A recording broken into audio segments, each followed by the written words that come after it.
Martin Scorsese's gangster epic The Irishman has finally been released on Netflix after a decade of development hell and numerous problems which saw the film's production stall and stutter.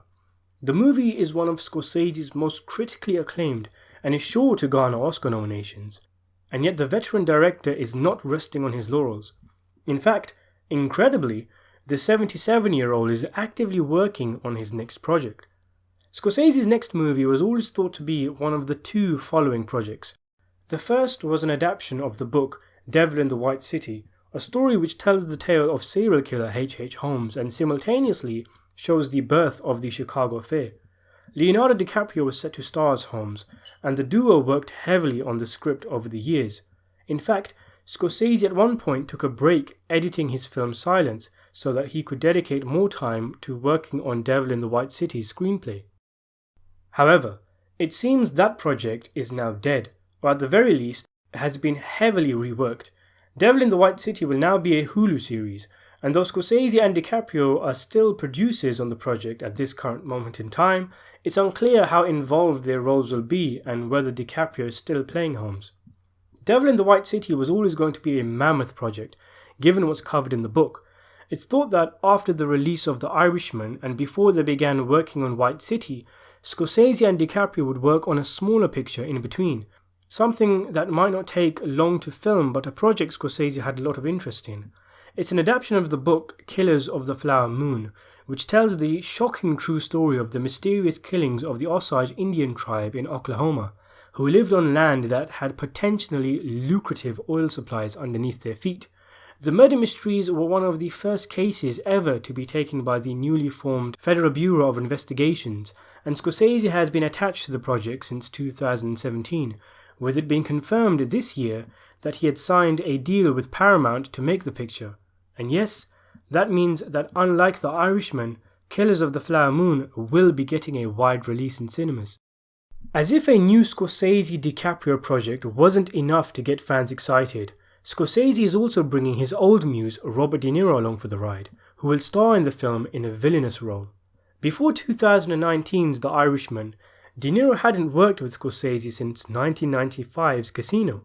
It's great news that the duo will re-team up, as De Niro always seems to deliver a knockout performance when he makes a picture with his old friend. This film will mark the 10th feature-length collaboration between De Niro and Scorsese, and the 5th between DiCaprio and Scorsese. Interestingly, the three have never made a film together, if you don't count a short advert Scorsese directed for a casino in 2015. This gives the film extra clout, as it will bring together Scorsese's main star from his old films and his star from his new ones for the first time in his filmography. So when is the film coming out?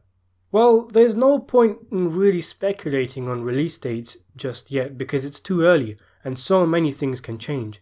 But we do know that the movie is set to start filming in March 2020, only 4 months after the wide release of Scorsese's previous film, The Irishman. Collider managed to speak to the film's cinematographer, Rodrigo Prieto, who also worked on Scorsese's last 3 movies, and he was actually in Oklahoma, as was Scorsese, for location scouting and camera testing for the new film. But during a phone call with Collider, Prieto confirmed that the movie was set to start shooting in a few months.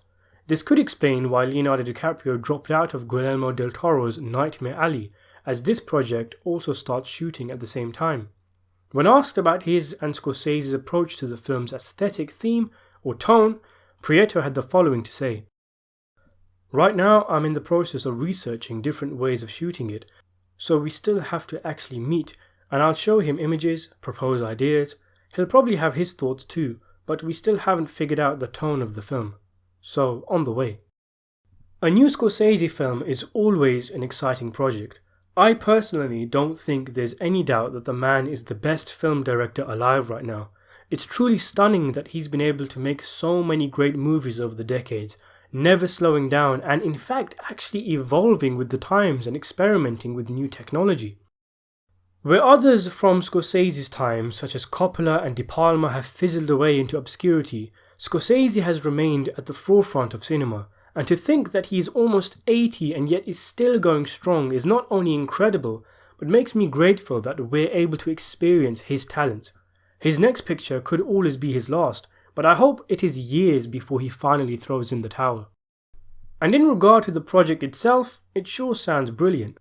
To have a book as acclaimed as Killers of the Flower Moon as your template, to have a cinematographer like Rodrigo Prieto shooting the gorgeous fields of Oklahoma. This is the guy who shot the incredible looking Silence, remember?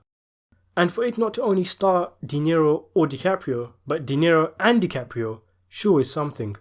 Scorsese always delivers. His films are always trying something new, always tackling ground he hasn't explored yet. His last 3 films, The Irishman, Silence and The Wolf of Wall Street, would be the pinnacle of any other film director's career. But for Scorsese, it's just his last 3 movies. I look forward to following and discussing Scorsese's new film with you guys. Let's hope it's one of his best films yet. And thanks for watching.